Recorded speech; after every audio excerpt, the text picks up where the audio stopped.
Yeah, Oh, we are live. it's That was preparing quick. to. Okay, great.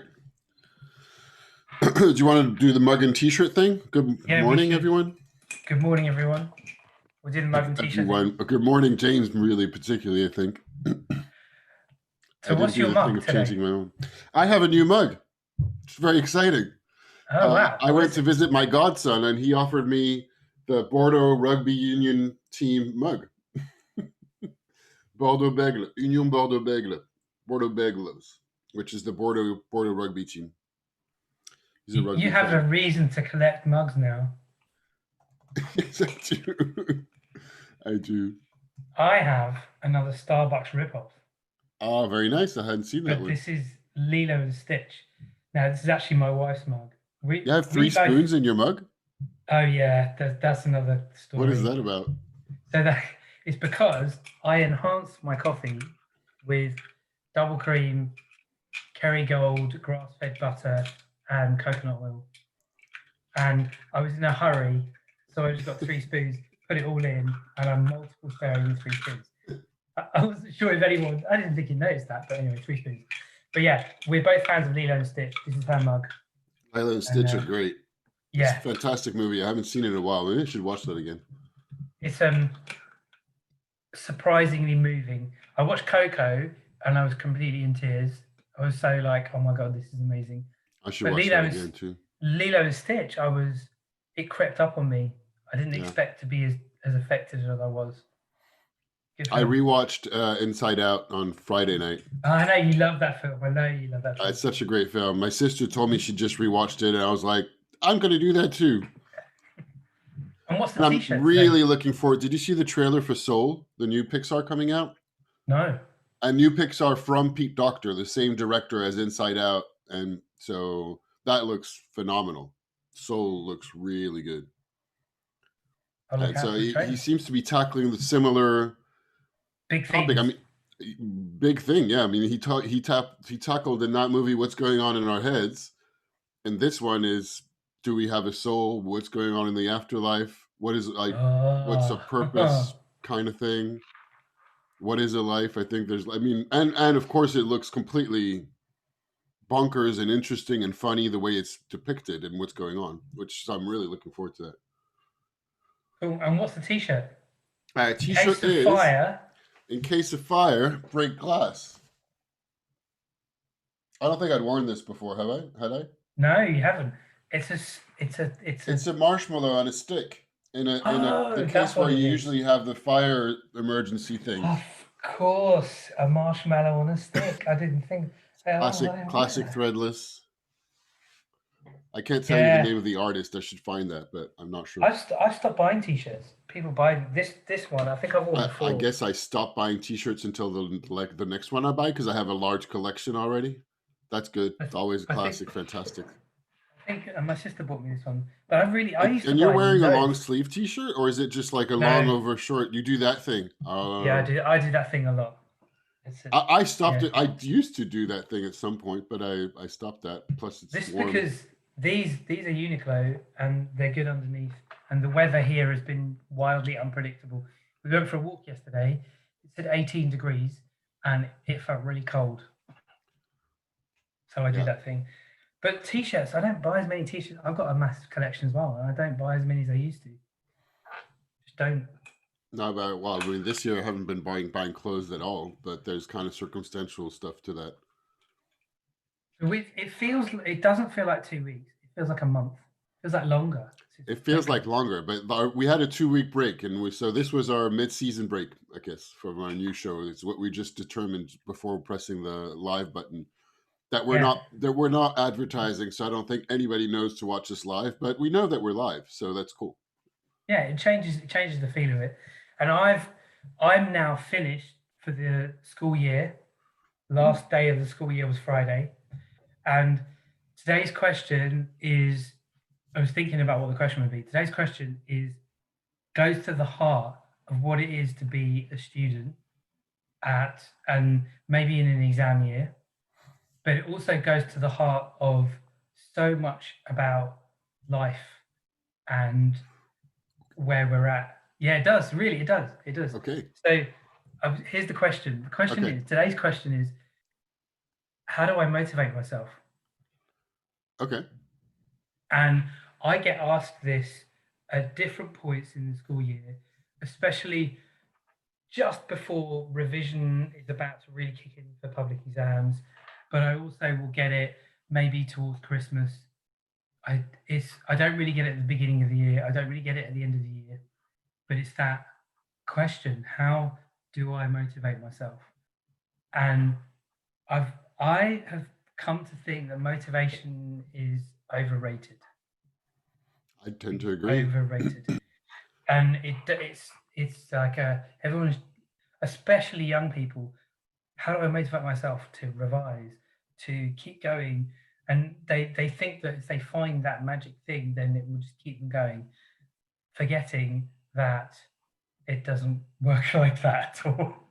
It's mostly a series of mess ups and discoveries and finding you really like something.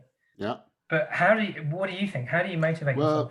Well, I mean, the interesting, of course, I'm going to talk about, I'm already thinking in some ways of some points that we've covered before.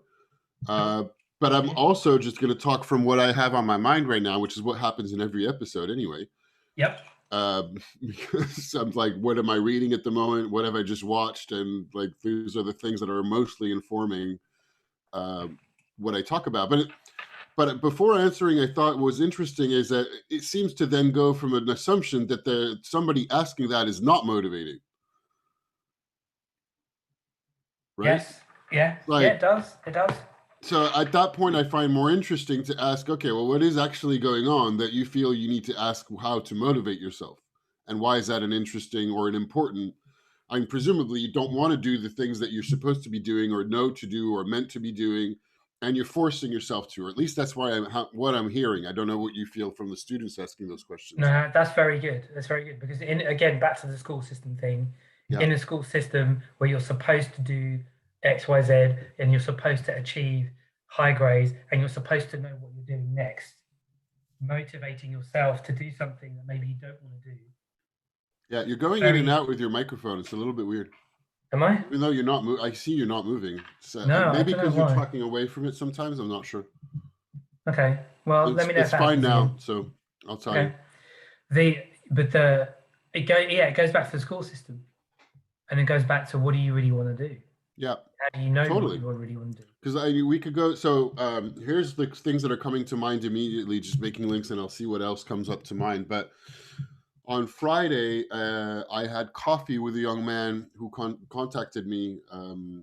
Well, who I know he's the son of family friends, basically, and it was Hmm. introduced to him. And he just graduated college, and he's thinking about what he wants to do, right? Oh So wow. I talked about a few different things, but among them, the conversation that we had about ikigai, and for him to look at what does he want to do and how to do that. So we talked about the ideas that he had, etc. So that's one area that I'm thinking of.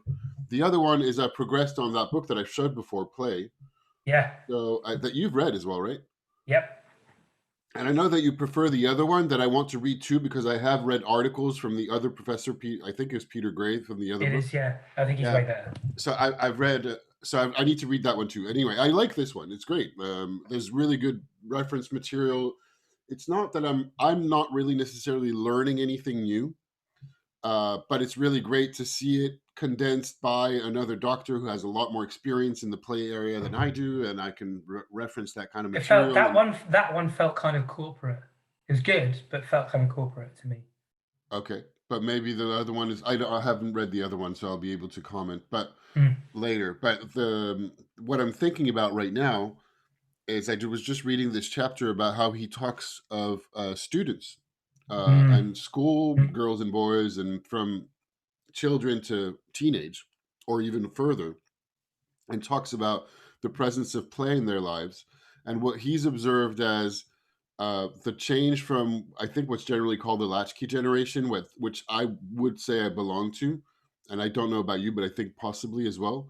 As in, we had a large amounts of time of unsupervised, completely free time. Like we just went and wandered.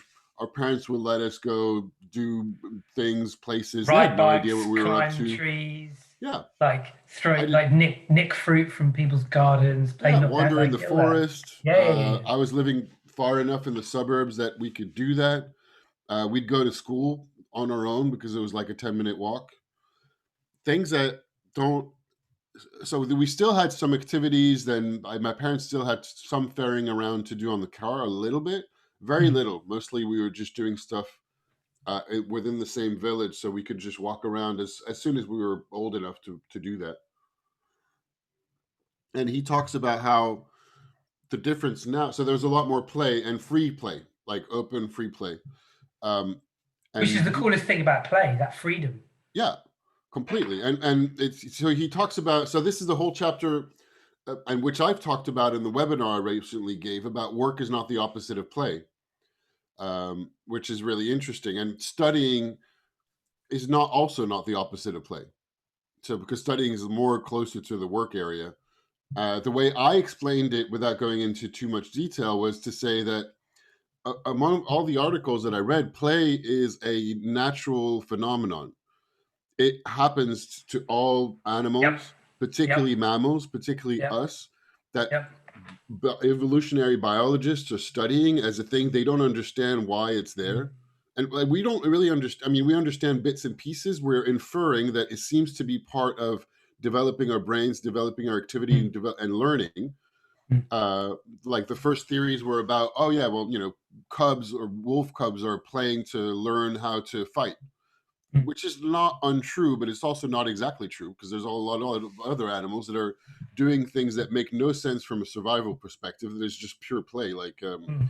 the example of and I don't know who I've talked about that one before, of the elephant slipping in mud and creating slides. Did you see that No, one? no, so no, no. so in the right conditions, on riverbanks that become muddy after a certain amount of rain.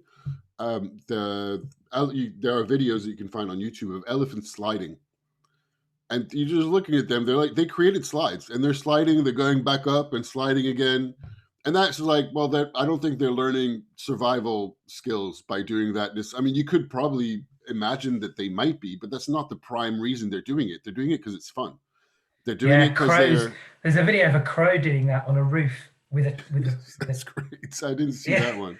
yeah, with like a bit of plastic or something. My mum sent it to me.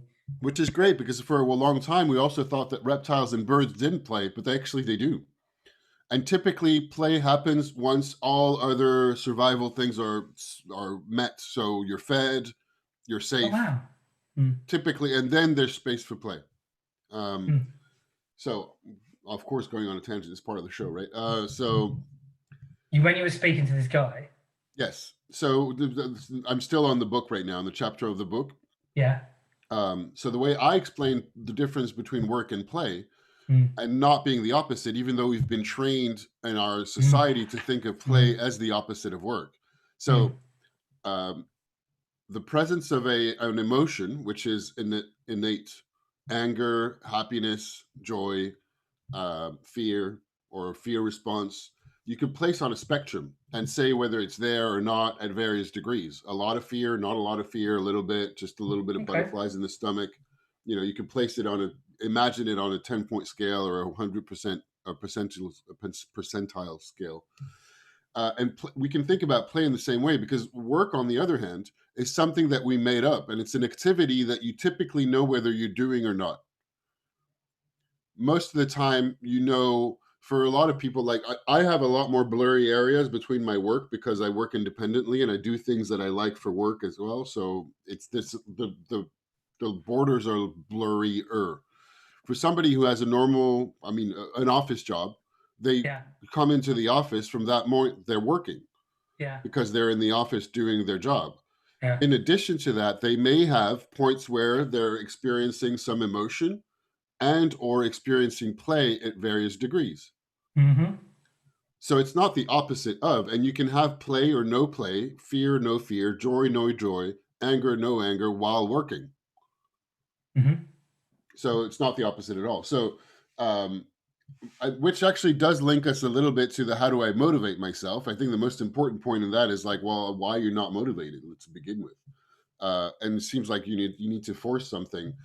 And so back to the book, he talks about how he was impressed of young people today that are have so much more stuff in their schedules. They seem to have like Yeah. so much more serious types of Yeah. stuff to do. So he Yeah. said that they've become really great in his experience at much smarter, much more sociable with adults, around Mm, adults. mm, And he was like, when I was a kid, I was like a bumbling idiot in front of adults. It mm, was like a completely different world that was off to something else. Whereas today, kids are a lot more used to being with adults. And they're a lot more used to having very heavy schedules, like going from one thing to another to be like the super achiever, to be able to get to the best college, the mm. best grades, the best job, which is the linear position that they're being taught, which I guess is like also your students in that situation, to various degrees. Yeah. And so, but on the other hand, because there's no play, they're trying to conform and they're trying to please what is expected of them, and at some point it breaks down. And he talks about the fact that we used to have uh, a 40th, or like a crisis at some point in your career where you're like, well, is this all there is? Like, I've worked so hard for this. And those are the points where you realize there's no play, and there hasn't been for a long time. Mm. And it kills us. It kills animals not to have play, and that's part of the phenomenon that's not really well understood. It seems like we need to get there and have play and experience it once we have our basic functions met. But so much of the serious, needing to get good grades, needing to study, needing to participate in extracurricular activity to be able to get Yep. into the right college, get into the right Yep. job, Yep. and to think of it as a linear Yep. step, like step by step thing, prevents a lot of play. And we created a culture inside of which it's not good. It's not seen as a good thing to play. We prevent This is kids from so doing it, which is nuts. perfect. So I would say that because I'm It's particularly completely interested in nuts. play, And right? yeah, yeah. I think you'd really like the other book. Peter Gray talks I'm sure I about like it. It's on my the reading lack list. of, yeah, he talks about, there's an article he's written in a few different places, but the lack of unstructured play in the younger generation actually, and that exact thing you're talking about, where young people are moving around from activity to activity, actually erodes their resilience and ability to deal with uncertainty, and is causing a big increase in mental health problems with young people. That's what he comes So to. That's exactly what he comes to. And now also, it says that they've learned to conform so much that when they're dropped in a situation where they don't know how to behave, they don't know how to yeah, manage. and the play state of mind encourages that exploration and creativity and willingness to be with the uncertainty to create something. And I think that at one point, when I was head of sixth form in my school, 10% of the year group were on medication for some kind of anxiety or depression. Wow. I like it was, And we're talking about how old? these guys would have been 16, 17, 18. I So never realized how much. There's a lot of people under medication that I don't know. Maybe I'm wrong because I'm not a medical professional, but I'm sure there's a lot of people that don't need to be under those medication, really, because we created a culture where attention deficit disorder is a thing. And I don't mean to say it doesn't exist, and I don't mean to diminish it for a lot of people for whom it's a real yeah, problem.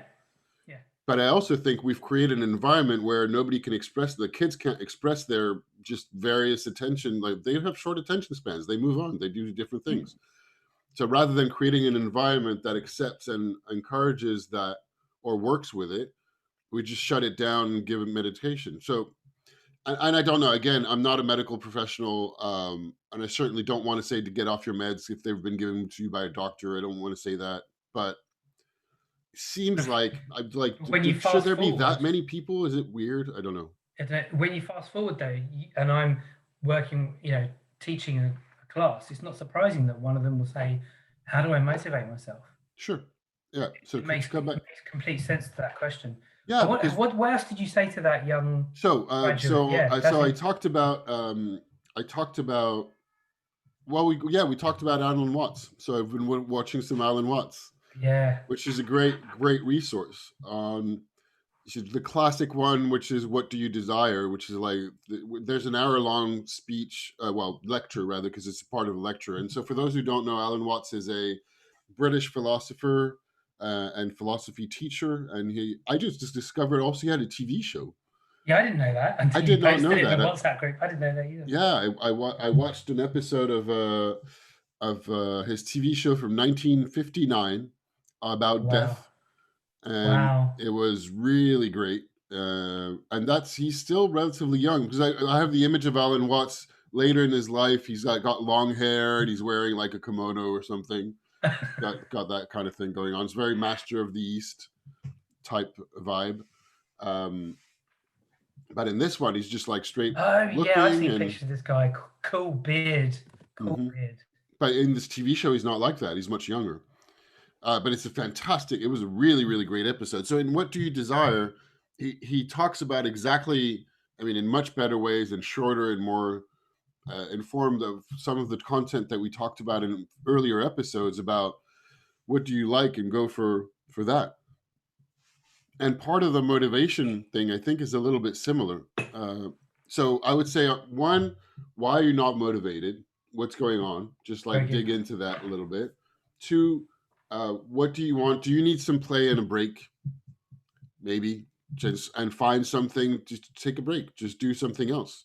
Don't try to motivate yourself. See if there's anything else that you can do that is let's say, a peripheral or a halo to what you're supposed to be doing that might be more interesting or playful, but might be a way into what you're supposed to be motivating yourself for.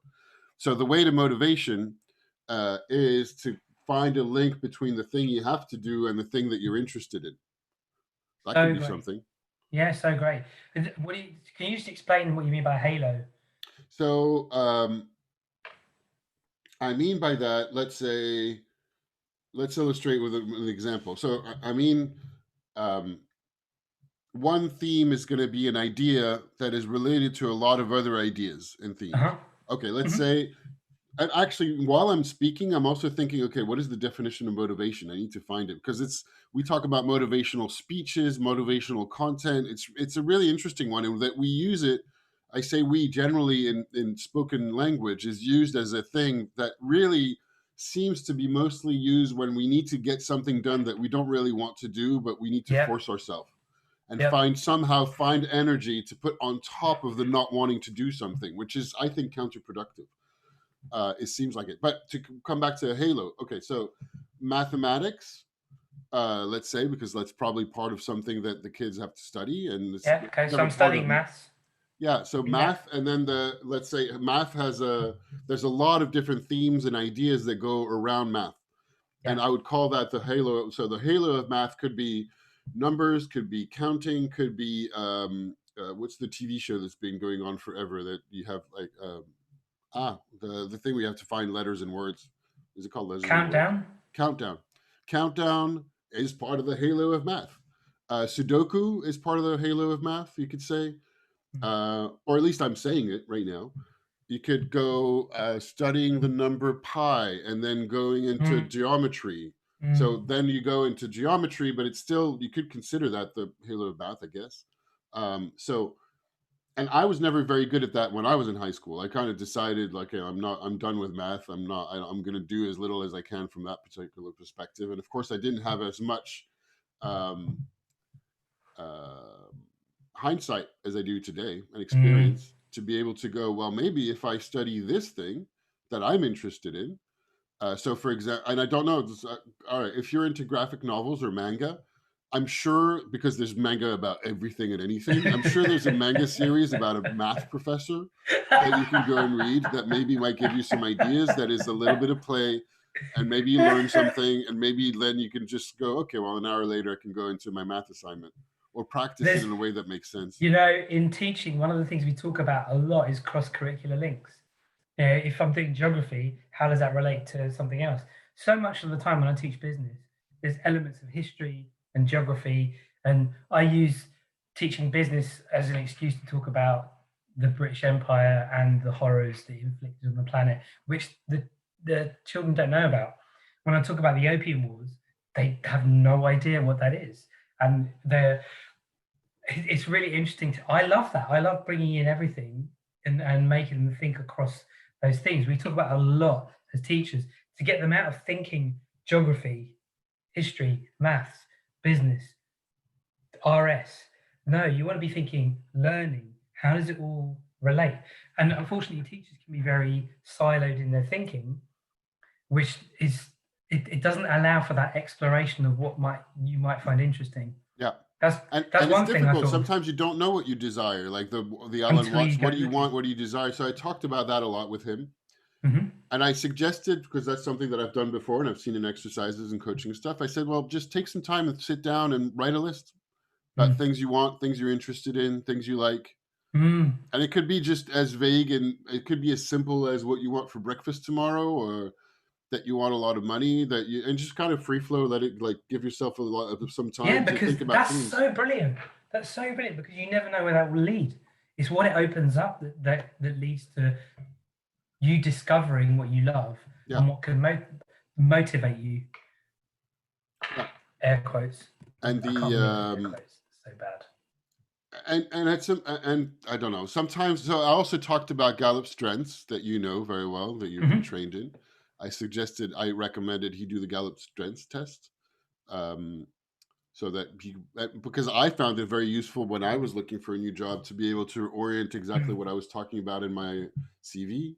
That was a few years already into my life, but basically I was changing careers at that particular point, so that was very helpful for me. What else did I talk about? And I talked about, or actually, the other idea that I had about motivation is there's also, and I don't know how much that is helpful or not, because that's probably what they already hear anyway, Hmm. Hmm. is the need for sometimes to just grind it and sometimes get it done. You just, like, sometimes things need to get done and they take some work, and it is work, and it might not be fun, it might not be play. It's just, sometimes you need to sit down and read your assignment and study it or learn it by rote or heart or whatever. Just like sometimes I'm like, well, my floor is dirty and I need to clean it, and I just need to do that. Mm. Do I need to find motivation for it? Sure, I'll put some music on and help myself do it. And Some make a other times I'm TikTok just video. like, I just need to do it. It's dirty. I just need to get down and just, mop. It's like doing the dirty work. Yeah, roll your sleeves up, I get don't know how involved to with help it. on, like, how do you find motivation on that? Music? I don't know. Yeah, music. I mean, music works, by the way, for studying. What do you listen to when you're working or studying or preparing lessons? Or It's got to be instrumental. And I I agree find with myself that. I'm the um, same. the Gone Girl soundtrack. I'm a massive Nine Inch Nails fan. I'm a huge Trent Reznor fan, and the Social Network soundtrack, which won an Academy Award. I Trent should check. Reznor, I've Atticus not listened Ross. to that. I mean, I know the movie. I hadn't thought about the Yeah. soundtrack. The problem is, I've listened to the soundtrack so many times. When I rewatch the film, I can't hear the dialogue because I'm hearing the music. And Gone Girl, the Gone Girl soundtrack, completely amazing. Again, Trent Reznor, Atticus Ross. But then also the Minecraft soundtrack by C418. Honestly, seriously, have you ever played Minecraft? I haven't. You know what? I really need to play Minecraft. And I was talking about Minecraft with him, with the man I'm mentioning, How come because you haven't played it? I know it's nuts. It's crazy. I So you know. you play this game and you're tinkering, you're playing, you're figuring things out, you're dying, you restart. Like it's just, but you can play in creative mode where you don't die. You just fiddle and play. It is like virtual Lego, right? But there's this music that's just tinkling away in the background, and it seems to be very conducive to this relaxed, exploratory, fiddly, like productive state of mind. So I play that as well when I'm marking. And like I don't always enjoy marking. I put that on, and for some reason, it works.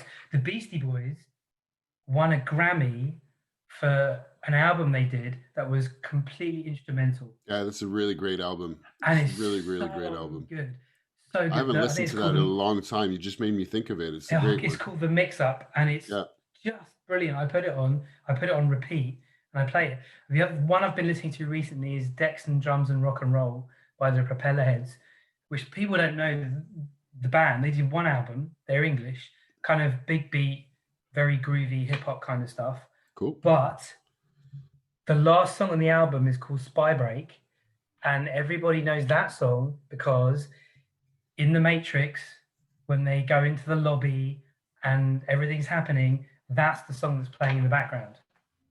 But that album, it has some like vocal, instrumental, like film bits on it, dialogue on it, but it's not actually lyrics. Again, a great album for focusing and like getting into things. I've listened to that loads of times recently. Yeah. So like instrumental music is, I think, is great for getting me into a state of mind where I really don't want to mark, and I mark. Yeah. The other thing I found is doing something for like 5 minutes. Yeah. I was going to say like, timing things is good. Or doing 3 reports. I had 92 reports to write a few weeks ago, and I was like, I'll do 3, and I did 3, and I'll go to something else and do another 3, or I'll do it for 10 minutes. Yeah, it's like chunking, right? They really work. Yeah, they really work. I just Googled the meaning of motivation. Okay, cool. So motivation is a noun. 1, a reason or reasons for acting or behaving in a particular way. And I do think motivation is overrated. It's not like it comes from somewhere. I think it's more about setting up your environment. That's what and conditioning. So I will only do work at my desk. I won't do it anywhere else in the house. And what I found is when I come in here and I sit in the chair, I want to do stuff. I want to create. I want to write. I want to do stuff that's useful. Like I have a set place where I do workouts. So like I go in that room, I just want to do something physical. I have a set chair where I play guitar. It's like I found things like that, the really simple conditioning to get it works. It really, really works. I think, and playing the part of the playing around, particularly when you're young, is to see what works better for you. In the same idea that we learn differently and we practice differently. So it's normal to go to people to ask questions like, how do I motivate myself? And listen to the answers like ours, but also take everything with a pinch of salt, because people talk from their perspective and things they say may or may not work for you, however old you are. Really good point. So the end result is you still need to study to get your paper done, whatever it is, or a similar assignment. But try different things, like trying different kinds of music. Try what you just said, setting your environment, cleaning your desk. If you have a desk environment in your room, I think a lot of students might have that. So I mean, I can work outside. Sometimes I need to just go for a walk for a little bit and just get something else in my head. Or chunking, as you said, is another great method. So there's finding what works best for you. Some people are really competitive, so they're going to time themselves against a certain amount. I'm not competitive. That doesn't work for me. Which this all goes back to that idea about self-awareness. There's nothing wrong. Oh yeah, completely. If you don't work in the same way as someone else, or you don't learn things as fast as someone else, there's nothing wrong. And so much of school can be about comparison. Someone else seems to be able to motivate themselves to read a book. Like my desk is kind of clear. My wife's desk is a complete mess. And and she's incredibly productive in her job. Like I hear her phone conversations. I'm like, oh my God, she will get stuff done. I'm like, wow, I'm not like that at all. I faff about and then somehow I'll get it done. But she's I'm probably even less like that than you. I mean, we talked a little bit about the productivity thing, and I've been using Roam a little bit more. But I'm still using Evernote. But I'm watching slowly. It went fast. I thought I would do a lot more last week, but I watched a little bit more of the tutorial videos about Room. And the more I watch and the more I look at, I've gone down this rabbit hole of productivity geekiness in a way that I was like, I have no idea what I'm watching. Who are these people? I'm not like that Tell at me, all. who are the names? Who are some of the names? This video series I'm watching is from Anonymous. There's Nat Elison. The Chago Forte methodology, which some of his tutorials are based on, but they're also based on other people. So the guy like mixed and matched several things, which is super interesting. I don't want to necessarily dive into that because it's not the topic, but it does help on motivation to look at how do you organize yourself around that. And my thought was I'm learning a lot. I do have things to learn from these people because I'm like Mm, not productive. And as we discussed in our last episode on that topic, I realized that my Evernote is set up completely differently from yours, and I mm, don't want the same thing from it. And mm. so I started looking for videos of people doing something like that for Rome. Like, all right, are there non-productive people using Rome?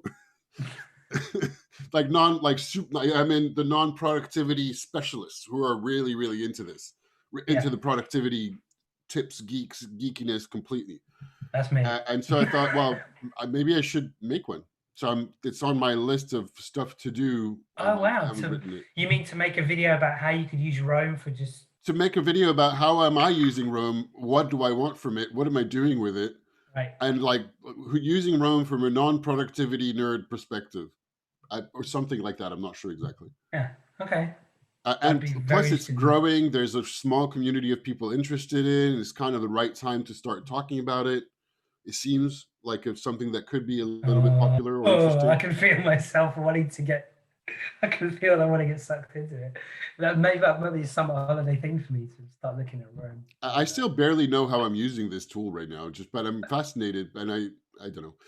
And I want to. It's interesting because it's difficult to want to say, okay, well, in the same way that we said, it's difficult to figure out what is it that you want, what do you like, what works for Mm. you. So I'm exploring that constantly. Also, it's not like I've just suddenly woken up and I have everything worked out. Just so that you know, particularly if you're 16, 17 and watching this, or even 20 or 25. I'm 20 years later and I'm still like trying to figure most of these things out that I'm like, oh yeah, that's just, I've been doing this for 20 years. I am kind of like that. I should probably take that in stock, perhaps. Um, and yeah, I think that there was something else, but I forgot. It doesn't matter. There's no right way to motivate yourself. There's no right way to do life. And you're going to figure No. it out as you go. But I think being open and noticing when I think what I would say is noticing when you get really into something Hmm. and then thinking about why you got really into it is incredibly useful. Yes. Really useful. I stumbled across something recently. I'm doing a guitar course about practicing guitar, and the guy who's written it is so into the same productivity nerdy stuff that I am. He's read so many of the same books, and he's built it from the ground up. So he talks about building habits. I'm super into that. And he talks about building a guitar practice habit. So I'm sucking up all this material from him, and I haven't even really taken apart my guitar practice yet because he's building up towards that. And he talked about this, and I think you might like this, and anyone watching you might like this. There's someone called Gretchen Rubin who I kind of heard of but not looked at. She has got this quiz online about the four tendencies, and I was like, oh, this sounds interesting. So I did the quiz, and her idea is, and this does link to motivation. People respond to life in general, and they motivate themselves in different ways, and they build up different things by responding to one question: how do I respond to expectations? I checked that one out. It didn't really do much for me, but I'll let you go on about it. Yeah, so I did it recently. I liked it, and it was this idea of internal expectations and external expectations, and I'm exploring it. And I nearly finished reading the book about it, and I found it very because it goes a little bit underneath about what motivates, and so much at school, so much of what motivates pupils is external expectations, but expectations in general, expectations of society, parents, and then some pupils will be driven by their own. Like I remember one pupil a couple of years ago, he's like, I want to study law at this university, and this is how I'm going to do it. I'm going to choose these subjects. I'm going to read all these books, and he was like, this is what I'm doing, and he was head boy and like very very focused, and which is rare. But that idea of expectations I found really interesting, really really interesting. You say you've heard of it, but you didn't think of it as I did the did it appeal test, to you? and I read the description from my result, and I didn't go much further. I was just like, nah, I don't really think this is doing much for me. That's what I remember from it. I'm like, and I criticized. I was with a friend, and I kind of criticized the perspective of it. I was like, it's vaguely interesting, but I don't really like it because, and I can't remember what my reasons were at the time. But so I didn't There's really look. four. It was recently, actually. It was very recent. It was a What is few it? weeks ago. There was there's upholder, questioner, rebel, and obliger. So I guess you were questioner or rebel. No, I was an obliger. Oh, really? Oh, I'm surprised. I'm surprised by that. I thought You're you'd be like, surprised? yeah. A lot of people who I thought know you'd me be are like not surprised by it, and I questioning. was not particularly surprised by that. But so part of it, I was like, anything that categorizes anything in 4, I'm like, it's not enough. That's my immediate thinking, even though I get the sense of what you're talking about. There's only a few questions, and I can see, for given the questions and the answers, what I should answer to get what result. You could, yeah. You So could from then, predict I'm like, this it. is not very. It's an interesting idea, but your test is not very thorough or very researched or very thought through, frankly. Hmm. So maybe the book is very interesting, and the idea of the 4 categories of how we respond to expectations is interesting. But the I think test that's and the interesting. result I thought was very gimmicky. I thought that the idea about expectations is very interesting as it links to motivation, and like I'm an upholder, so like that's my category. So I do stuff and then I say I'm going to do it and I do it and I follow through on it. And like, but then I can be, if I'm not clear about why I'm doing it or like what's expected, I get like annoyed very quickly. And The other thing, I mean, for me, the 4 categories, I am that person, and depending on the circumstances, time, and people. that's true. That's true. So, which is also why, like, well, just a few questions to categorize yourself in one of 4 spots is. So, why maybe the book is a lot more interesting than trying to think about. Okay, I'm a dominant obliger, because that was also like doing things even though they're not necessarily going to be in your direction, which I can do, but I also can question and be rebellious depending on the circumstances. I probably would have a dominant obliging and helping and being nice, and because it's a large form of how I operate, but I'm also very self-aware about it. it's a tendency, and that's it's another frame. This is the other thing about like when you Frameworks are discover. useful, but they're also Yes, frameworks. It's good to know. yes, that's exactly what I was going to say. And if you're motivated or you're trying to discover what motivates you, thinking about things and taking a different lens on things can be useful because it opens something up. But they are a framework; it's not the truth. Yeah. And And then on self-awareness is always a thing. how do you motivate yourself in thinking of particularly your students or our teenagers? There's just a whole world that goes along with being a teenager, which is super hard. Yep. Sometimes it's just like feels like nothing is motivating, and that's by virtue of you being a teenager. And Yep. I don't know how much, if you listen to this, that would be reaching out to you or not, because you're in your own world. You have all sorts of stuff going on about both school and the groups of friends or interests that you have going on, all sorts of crazy stuff hormonally and growth spurts going on that you don't realize, but you're changing who you are completely. And By you the are a way, certain person, but you're also transforming from. It's that transition phase as being a teenager, but it's also a whole phase of its own, and that has a big influence. Like I wasn't motivated. I don't think it's kind of coming with the territory of being a teenager to not be yeah, motivated. I think yeah. no, Well, I don't know because I was. maybe not. Sometimes I was certainly motivated for some things. Sometimes I don't know. I remember like that was when I first started properly playing guitar. I'd play for like 6, 7 hours in a Saturday. My mom was like, "Why do you want to go out?" I'm like, "Oh, I want to play guitar." I obsessed over the Stairway to Heaven for hours, Yeah. and played that song. There were certain songs that defined my guitar playing, but like I would do that for hours, and then I would work. I'd do my schoolwork for hours. So I mean, I don't know. Everybody has different things. By the way, you should know, Willem. Mhm. I was in school, and one of my now ex-students. I mean, I don't teach her anymore, so she's coming. She's going to be getting her A-level results in August. She's watched. I think she's watched a couple of our episodes. She started reading *Sapiens* because Awesome. of listening and watching. That's really great. Thank you for telling me that, because it's just, the positive feedback, or anybody watching this, that you just like a message, a tweet, a like, leave a comment. something, and leave a comment.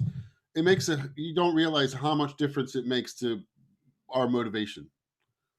By the way, That's true. Although I'm kind of or at like, least to mine. I don't know about you, but mine yeah, it does. I don't really care. I just like talking to you, and the fact we're doing it live and it's useful. It's useful for me. That I I think particularly it's like useful as for well. you, and it's useful for everybody. Yes. All right. because What else is there it to goes say all over about? the place. So yeah, thank you for that. I really, really appreciate. Um, what else is there to say on how do you motivate yourself? We talked about a bunch of different stuff. What else have I talked about with that guy yesterday? I mean, I You talk said, about traveling and doing something else. Maybe oh yeah, like yeah, yeah. because also, I'm of course, and again, it goes back to frameworks, and whoever you ask is going to give you. Oh, always be. I mean, this is me. Beware of anybody who has the answer, Yeah. because some people and a lot of people, particularly if you ask them for advice, will give you and will tell you how to do and how to be. And they're not necessarily wrong, but attaching too much importance to this is the right way to do, be, whatever, right way to motivate yourself, and unfortunately, including your parents, uh, Yeah, which yeah. are definitely, of course, the first port of call, and they're going to be or have been imposing certain amounts of things on you that because well they're your parents. So but also being a teenager means it's also a time where you're starting to open up and talk to other people Hmm. and have other points of views and other influences, and you can extend that into 20s and later anyway. It doesn't necessarily need to be about your parents, but yeah, so anything dogma, and and of course I'm biased. I'm like very wary of dogma. I don't like it of whatever form, because I like the free form and I like exploring. So take any advice with a pinch of salt. Try things out. Very If cool. somebody is very very clear, like this is the way, then it probably works for them, and it might be worth checking out. But it doesn't mean that it would work for you. Very, very cool. Very cool. You say the students who ask me that question, they want me to give them an answer, and sometimes I won't. Depending Yeah. on the individual, I'll be like, I don't know, go figure out for yourself, and they get really annoyed, which is kind of the response I'm going for. But I, I, the moment the moment I claim to have the answer is or the moment I give them the answer in class is the moment all the learning stops. But Yes. they want me to tell them the answer. I'm Of like, I don't course. know. But it's even worse when it happens with parents. Like I've been doing video lessons and I can hear a parent in the background sometimes. I've had this happen a couple of times. So, and then they're like telling their child the answer. And I'm like, all they want to know. I've had emails from parents saying, what can I do to get them to improve their grade? And it's allow them to struggle.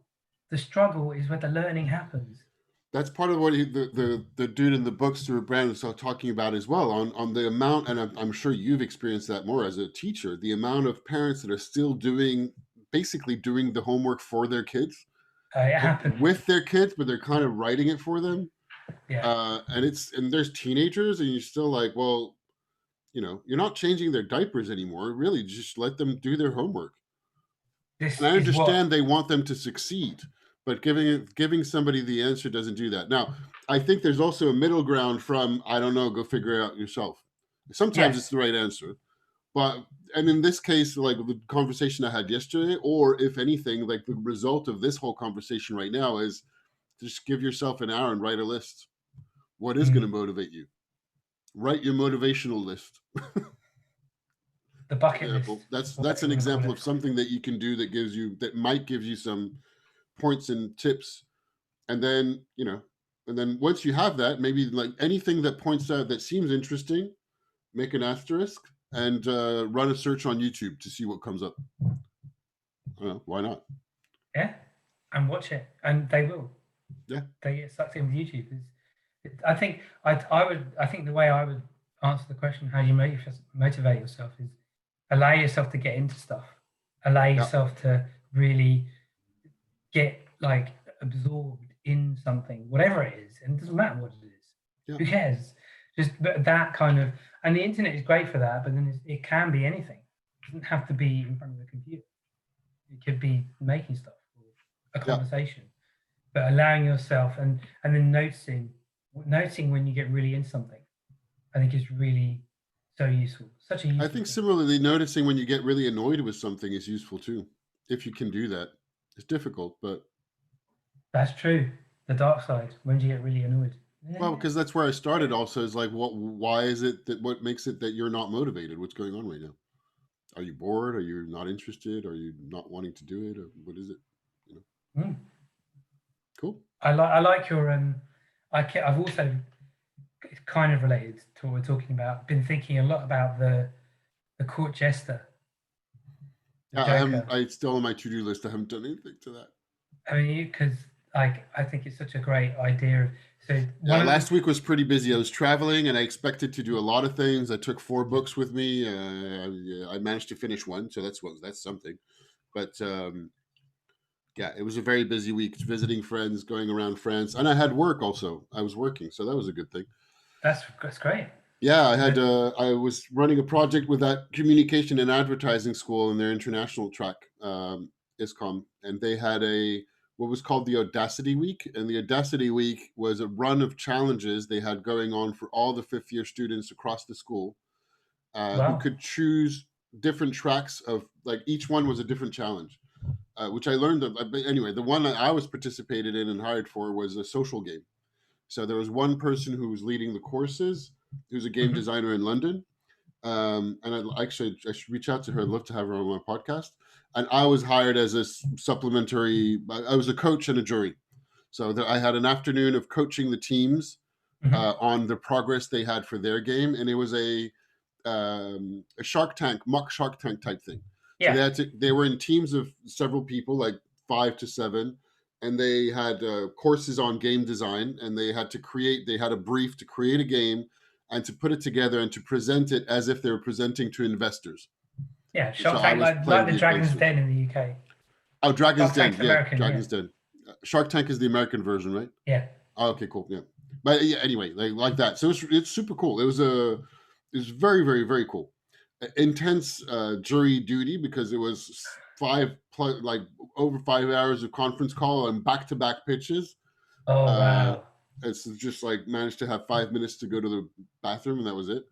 But it was really great. Like the level, it's the first time. So the main teacher who was with us, who's used to the students and their level, I wasn't, and nor was the game designer who was working there. And we were like, wow, that's in 2 days they just produced the level of production for their presentation Yeah. was high. I was not Really? expecting it to be that That's high. It great. was high. It was, and there were a lot of fantastic pitches, really great ideas. Um, yeah, and then at various levels. But it was fun, and we were grading very fast at the end, so that was a little bit difficult. But Yeah, tell me about it. yeah, This sounds like you're really exploring and discovering what motivates you, what you're interested in, like lots of I am opportunities. very much, and this year's going at breakneck speed. I don't feel like I'm spending enough time developing what I'm doing, but I've also had that webinar that went disastrously. It Or was at a least I learning felt like that. experience. Yeah. Did we talk about that in last? No, we didn't. We didn't talk since then.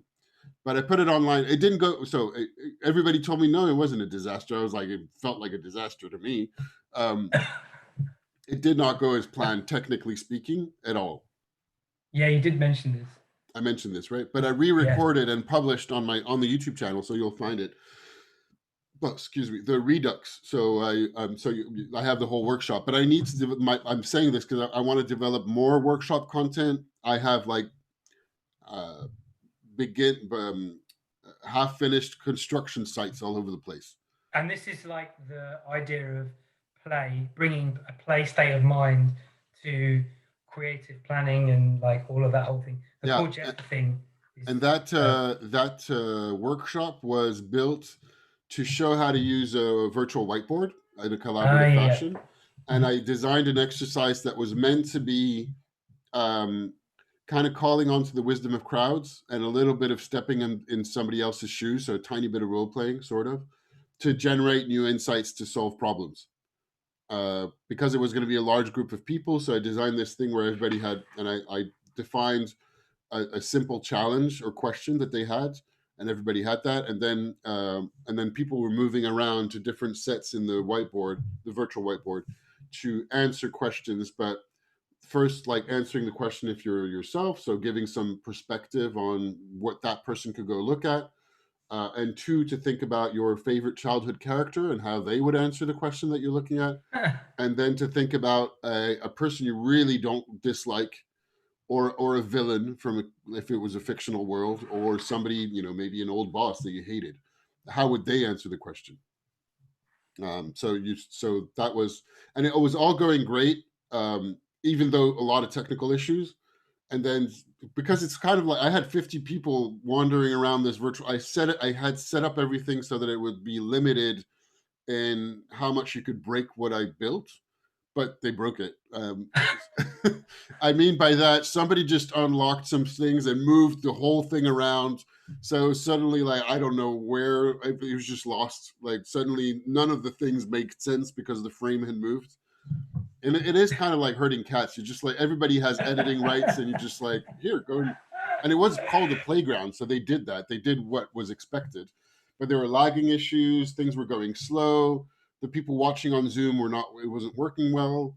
The recording didn't work on the people organizing the webinar side of things. I should have been recording at the same time. But what was Oh great, and I think man. I might have said that last time, was the organizer said you're fantastic. You like stayed calm under pressure, even though nothing was working around you, and you're like engaging with people on the chat and moving on. And I tried to like fix things for a minute, and like, all right, let's move on. We're going to talk about this now. But behind, I was like, this is a disaster. What's going on? So it was very much that image, of the duck, or a duck Yeah, that is yeah. just kind of gliding across the water that looks like it's majestically, or swan, we're majestically going over the water, but there's a lot of paddling and work going on below. So the good thing was to notice and be recognized for my ability to engage with the crowd and stay cool and run with the punches, which I kind of know that I have, but it was good to, I guess, practice that. Of course, it would have been even better because you design these exercises. It was experimental. I wanted it to work so that everybody thinks I'm a genius, but that's not really. It didn't go that way at all. I mean, you're talking to the world of what it is to be a teacher as well. You set everything up, and then you think it's going to go somewhere ensues. It's always interesting, and I think I mean, that could be another way of finding out what motivates you. Just like jump in, Yeah, immersion. true. Yeah, and I'm going to be able to share more of the teaching It things because sounds like I'm what going you to have do. some classes with that school in the fall, Oh wow, yeah, great, and very very cool. yeah, I think that's about it for now, right? Yeah, we're drawing to a. Oh yeah, God, it's 3 minutes past 11. I didn't realize the time. I could just keep talking. Yeah, I mean, we can go offline and talk for a bit more, but I think that's mostly it, right? It is. Go motivate yourselves, Go everyone. motivate yourselves, Go and I find what guess, motivates yourselves and ask yourself, if you're not motivated, why not? yeah, There you go. exactly. That's Willem's profound insight today. You didn't say I have a profound insight today, did you? That's because it happened so early. Because it was, I was thinking about the question here, what motivates you? You were like, no, no, no, no, no, no. You need to think. If you're asking yourself what motivates you, that presupposes you're not motivated. Why not? I wouldn't have even thought of that at all. Cool. Thank you. All right. Have a great Sunday, everyone. Let's go offline.